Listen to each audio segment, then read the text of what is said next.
कहते हैं हमारे जवान भी तो शहीद हो रहे हैं। तो बाबा तेरे जवानों ने पेटी इसीलिए बांधी है, तनख्वाह इसी के ले रहे हैं कि उसने मुल्क की सलामती के लिए लड़ना है। आपने कहा सरहदों पे खड़े नौजवान इसी बात की तो तनख्वाह ले रहे हैं, तो अपने बेटों को भेजे ना। 20 दिनों से जंतर मंतर पर भूख हड़ताल पर बैठे सोनम वांगचुक जी को आज सुबह दिल्ली पुलिस जबरन उठाकर अस्पताल ले गई। इतना बड़ा बंदा से मुफाद नहीं लिया आपने कोई। डिक्टेटर बनने के लिए हिटलर ने क्या क्या किया? सबसे पहली चीज जो हिटलर ने की थी वो है जनरलिज्म पे कंट्रोल। और अगर आपने हिटलर के अगेंस्ट बोला तो आपको एंटी नेशनल डिक्लेयर कर दिया जाएगा। चाय से लेकर हिटलर तक का सफर। मोदी जी पे भरोसा है कि ये जो पूरा प्रोटेस्ट हो रहा है भी नहीं है, मैं उन पे भरोसा बिल्कुल भी नहीं है। 14 साल में इतना नाश कर दिया, थोड़े बहुत और साल में और नाश कर देगा। 14 साल बर्दाश्त कैसे किया?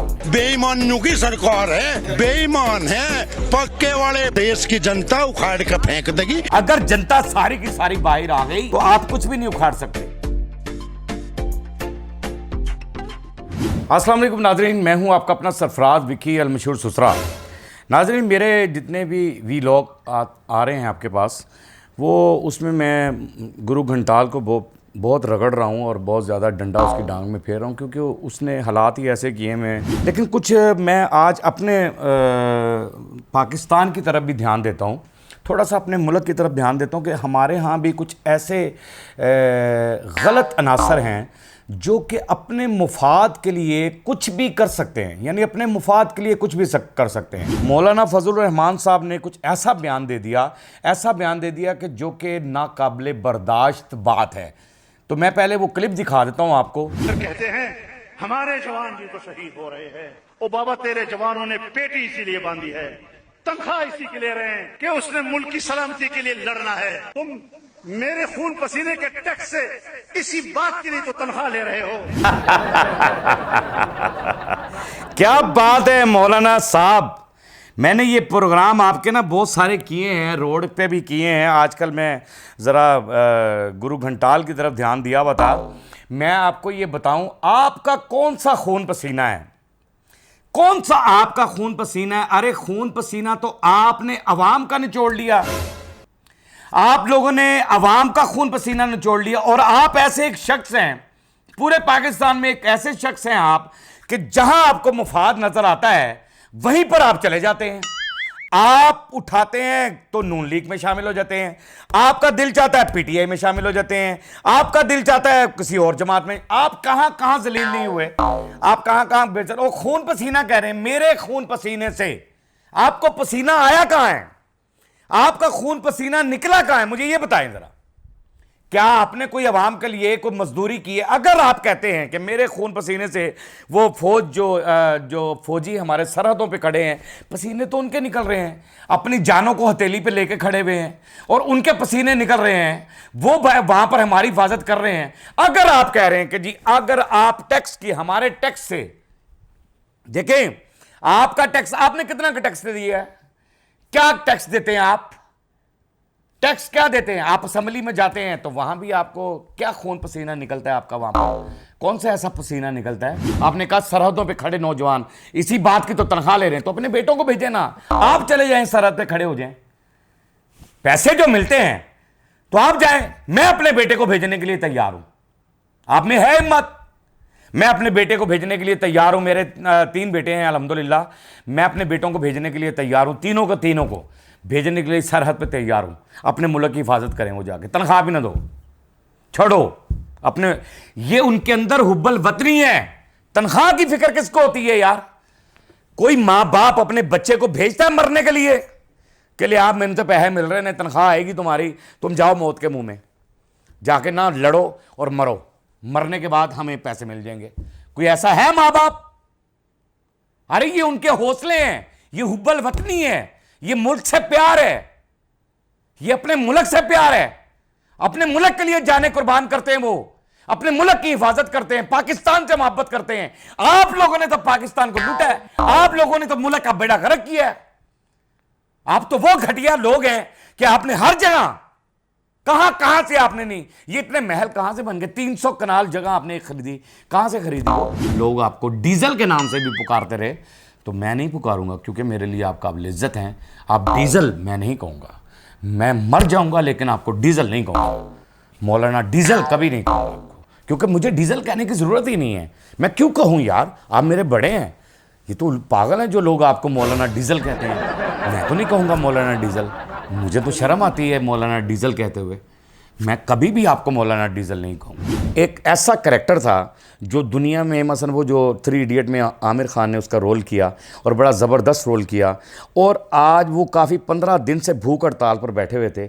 भूख हड़ताल पर 15 दिन से बैठे थे, लेकिन गुरु घंटाल की बीजेपी पार्टी ने जो है उनके साथ जाकर मुलाकात नहीं की, लेकिन एक काम जरूर किया। क्या काम किया जी? 20 दिनों से जंतर मंतर पर भूख हड़ताल पर बैठे सोनम वांगचुक जी को आज सुबह दिल्ली पुलिस जबरन उठाकर अस्पताल ले गई। सरकार सोनम वांगचुक जी से प्रेम पूर्वक अनशन खत्म करने का निवेदन भी कर सकती थी। यह बात है कि यहां पर आप मोहब्बत और प्यार से भी कुछ कर सकते थे। मोहब्बत और प्यार के साथ भी आप कुछ कर सकते थे। कोई उसके साथ, उनके साथ मजाकरात करते, उनके को मुतालबात जो थे वो पूरे करते, कोई ऐसी बात करते। इतना लेजेंड आदमी यार, इतना बड़ा बंदा, जिसके उसके उससे मुफाद नहीं लिया आपने, कोई फायदा नहीं लिया, जबरदस्ती घसीट कर। और मुझे कुछ एक क्लिप के अंदर वीडियो में दिखाया कि सफेद कपड़े के अंदर उनको लपेटा गया और यूं यूं और बड़ा खींच धूक करके उनको ज़बरदस्ती वहाँ से उठा लिया दिल्ली पुलिस ने। और अब क्या करेंगे हॉस्पिटल ले जाकर और क्या नहीं करेंगे, ये तो मुझे नेक्स्ट क्लिप कहीं आएगा मेरे पास, तो फिर ही पता चलेगा कि उनके साथ हुआ क्या है, क्या किया गया है उनके साथ। यानी इतने ज़हीन लोगों को आप जो है ये कर रहे हैं। ज़रा दिखाइएगा, कुछ कह रहे हैं कि ये डिक्टेटर बनने के लिए हिटलर ने क्या क्या किया। सबसे पहली चीज जो हिटलर ने की थी वो है जर्नलिज्म पे कंट्रोल। मीडिया को अपने गोदी में बैठा दिया कि मीडिया सिर्फ उसके गुणगान गाए, लार्जर देन इमेज बन जाए कि लोग बोलने लग जाए कि हिटलर नहीं तो और कौन। और अगर आपने हिटलर के अगेंस्ट बोला तो आपको एंटी नेशनल डिक्लेयर कर दिया जाएगा। गुरु घंटाल, आप हिटलर बनना चाहते हैं और वाकई आपने ऐसा किया हुआ है। आप हिटलर बन चुके हैं। यानी चाय से लेकर हिटलर तक का सफर, चाय वाले से लेकर हिटलर तक का सफर आपने कैसे किया। यानी आपने वहां का गोदी मीडिया तो वो आपकी प्रचार कर रहा है, वाकई आपने मीडिया पे कंट्रोल किया। जो आपके खिलाफ बात करता है, जो मीडिया भी आप गायब कर देते हैं, कोई अवाम हाँ, और फिर आपके खिलाफ कोई बोलेगा तो आप उसको अंदर कर देंगे उठाकर, आप उस पर FIR काट देंगे। ये हिटलर का भी यही काम था और आपका भी यही काम है। आप भी डिक्टेटरशिप कर रहे हैं, आप सियासत नहीं कर रहे। आप क्यों कह रहा हूँ मैं आपको, मुझे हैरान कुन बात है कि मैं आपको आप क्यों कह रहा हूँ। मैं आपकी रिस्पेक्ट कर रहा हूं, लेकिन करने के काबिल नहीं। आप घटिया इंसान हैं, बगैरत तरीन बंदे हैं आप। गुरु घंटाल, ये तुम्हारे लिए क्या रिएक्शन है, नौजवानों का क्या रिएक्शन है आपके लिए? मोदी जी पे भरोसा है कि ये जो पूरा प्रोटेस्ट हो रहा है, भी नहीं है, मैं उन पे भरोसा बिल्कुल भी नहीं है। मोदी जी पे भरोसा नहीं, बिल्कुल भी नहीं है। 14 साल में इतना नाश कर दिया, थोड़े बहुत और साल में और नाश कर देगा। कि बिल्कुल भरोसा नहीं है। जिसने 14 साल में इतना नाश कर दिया, मुल्क का, वो 2 साल में मजीद कर देगा। 2 साल मजीद अगर रह गया तो 2 साल तो उसने 14 साल बर्दाश्त कैसे किया आपने? इसलिए बर्दाश्त किया कि आपकी जो सेना है ना वो 2 नंबर है।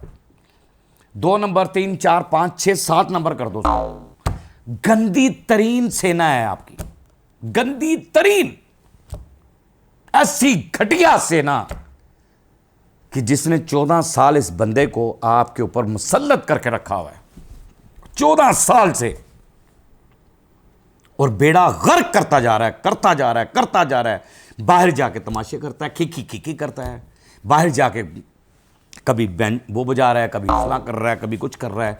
अब अंडरस्टूड कमरे में पता नहीं अगले लोग आके डांस भी देख रहे होंगे कि मोदी जी उतार दें कमीज जरा थोड़ा सा। अब कैसी बात है कि ये बेईमान तो हैं, लेकिन एक बेईमान होता है, एक पक्का बेईमान होता है। दिखाइएगा जरा। बेईमानों की सरकार है, बेईमान है पक्के वाले। अरे कदलो लीक होगा इस सरकार को या देश की जनता उखाड़ कर फेंक देगी। बेईमान है, पक्के वाले बेईमान है। और एक वक्त आएगा वो कह रहा है कि जनता इन्हें उखाड़ कर फेंक देगी, वाकई उखाड़ कर फेंक देगी। तुम तो जनता का कुछ भी नहीं उखाड़ सकते। अगर जनता सारी की सारी बाहर आ गई तो आप कुछ भी नहीं उखाड़ सकते, लेकिन तुम्हें उखाड़ कर फेंक देगी। इस तरह उखाड़ कर फेंक देगी जैसे कि कोई चीज़, मैं कहना नहीं चाह रहा, समझ जाओ, खुदा का वास्ता है यार। ये जैसे कि हमारे मौलाना साहब ने बड़ी गलत बात की, तो ये लगता है कि इन्हें भी उखाड़ कर फेंकना ही पड़ेगा और आपको भी उखाड़ कर फेंकना पड़ेगा गुरु घंटाल, क्योंकि हम हर चीज़ बर्दाश्त कर लेंगे, लेकिन हम अपने उन नौजवानों के बारे में जो सरहद से खड़े हैं ना, उनकी हुब्बल वतनी को हम भूलेंगे नहीं। हम उन नौजवानों के बारे में कोई बात बर्दाश्त नहीं करेंगे, चाहे वो अपने हो चाहे गैर हो।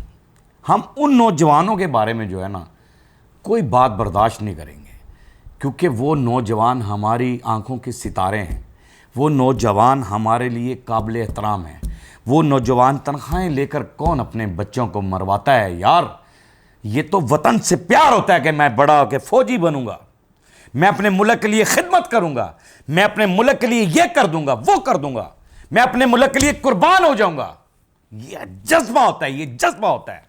और वही जज्बे के साथ हमारे नौजवान सरहद पे खड़े होकर हमारी हिफाजत फरमा रहे हैं, अपनी जानें हथेली पर रखकर।